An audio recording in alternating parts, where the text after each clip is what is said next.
नमस्कार। बलदेव राम साइकाचार्य government college Bedkar B A part first paper Hindi literature second.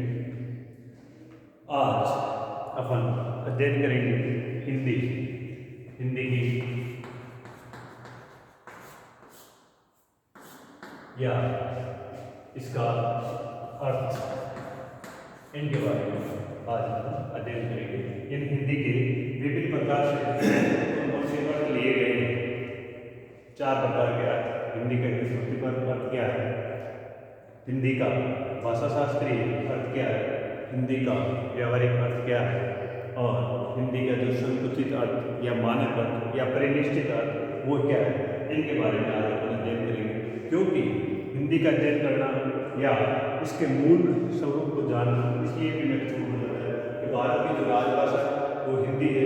राजभाषा के साथ साथ भारत की राष्ट्रभाषा है, मानक भाषा है या संपर्क भाषा है, वो आपकी हिंदी ही है। इसीलिए इसका अध्ययन करना बेहद जरूरी है। तो आज अपन हिंदी का व्युत्पत्ति पर जो अर्थ है, व्युत्पत्ति पर अर्थ यानी इसके बारे में सबसे पहले अपन अध्ययन करेंगे। हिंदी शब्द की उत्पत्ति की संस्कृत के सिंधु शब्द से मानी जाती है। तो ये इसका मूल है। और वैसे हिंदी जो शब्द है फारसी का है। अब ये इस प्रकार से सिंधु का आपके हिंदू बनता है। यानी संस्कृत की जो से ध्वनि है फारसी में है बन जाती है, फारसी में से का है बन जाता है। और जो दे है, दे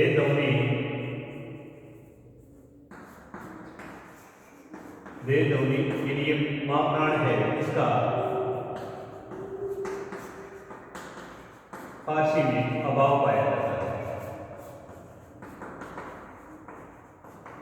फारसी में अभाव पाया जाता है। तो से का तो है हो गया, तो ये ही और आधा ने, और दे का फारसी में अभाव है तो ये दे में बदल जाता है। तो ये सिंधु का हिंदू हो गया। ईरान की ओर से आने वाले लोग,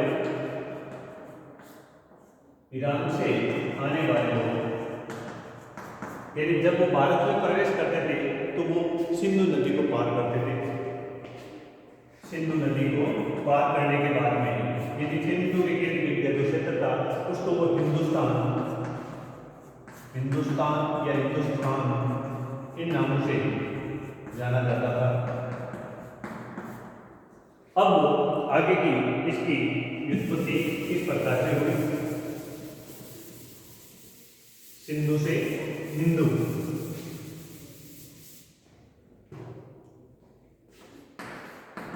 सिंधु से हिंदू हो गया। अब इसमें जो बलागात की प्रवृत्ति है, बलागात की प्रवृत्ति के कारण ये ऊ ध्वनि है वो क्या है, कमजोर पड़ गई। कमजोर पड़ने से ये हिंदू का आपके हिंद बन गया, हिंदू का हिंद बन गया। इसके बाद ईरानी का एक विशेषण अर्थ का सूचक प्रत्यय है। विशेषण अर्थ सूचक प्रत्यय ईक, और जैसे ये ईक प्रत्यय लगा हिंद से हिंदी बन गया, हिंद से हिंदी बन गया। फिर बाद में जो के है इसका लोप हो जाता है, के ध्वनि का लोप, के ध्वनि का लोप होने के बाद में फिर ये ध्वनि बन जाती है आपके, ये फिर बाद में जो बचता है वो हिंदी। तो इस प्रकार से ये हिंदी का उत्पत्ति या व्युत्पत्ति का अर्थ है वो। अब इसको इसको अपन दूसरे रूप में देखें या इसे देखें, एक अपने शायर थे इकबाल की एक पंक्ति लिख रहा हूं, हिंदी है हम, हिंदी है हम, वतन है हिंदुस्तान हमारा, हिंदुस्तान हमारा। तो यहाँ पे हिंदी का अर्थ एक भाषा के लिए नहीं, हिंदी शब्द का प्रयोग भाषा के लिए यहाँ नहीं हुआ है, हिंदी शब्द का प्रयोग भाषा के लिए नहीं बल्कि एक भारतीय के लिए इसका प्रयोग हुआ है। यानी प्रारंभ में जब ये हिंदी शब्द आया था तो उस समय हिंदी शब्द का प्रयोग भाषा के लिए नहीं होता था बल्कि एक भारतीय के लिए होता था। हिंदी हम भारतीय हैं, वतन है हिंदुस्तान हमारा, और हमारा जो वतन है वो हिंदुस्तान है, यानी हिंद से तक ये हमारा देश है और हम इसके रहने वाले भारतीय लोग। जिस प्रकार से अरबी घोड़ा होता है उसी प्रकार से हिंदी घोड़े का तात्पर्य यह होता था, यानी भारत का घोड़ा। हिंदी का तात्पर्य क्या हुआ? भारत का घोड़ा। अब इसको थोड़ा और यदि अपन देखें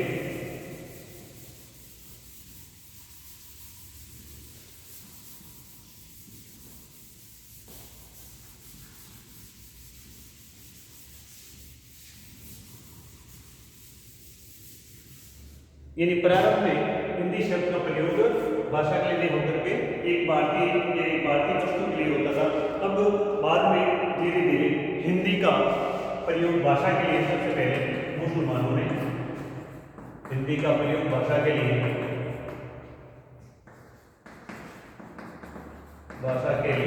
मुसलमानों ने किया था।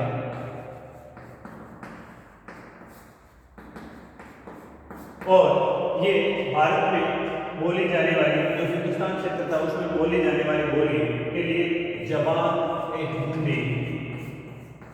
हिंदी का प्रयोग करते थे, यानी हिंदी जबान। तो इस प्रकार से ये हिंदी का अपन ने जो व्युत्पत्ति का अर्थ देखा है, यानी हिंदी फारसी का शब्द हुआ, हिंदी फारसी का शब्द, और उसके बाद में ये संस्कृत का जो सिंधु है वहां से निकलता है, संस्कृत के सिंधु से, और सिंधु आपके हिंदू में बदलता है। इसके बाद में हिंदी, एक प्रत्यय जुड़ने के बाद में एक, और उसके बाद में के का लोप होने के बाद में हिंदी। तो ये इस प्रकार से हिंदी का जो अर्थ था। अगले चैप्टर में अपन हिंदी का भाषा शास्त्रीय अर्थ, व्यावहारिक अर्थ और हिंदी का जो संकुचित या मानक या परिनिष्ठित जो अर्थ है उसके बारे में अपन अध्ययन करेंगे। धन्यवाद।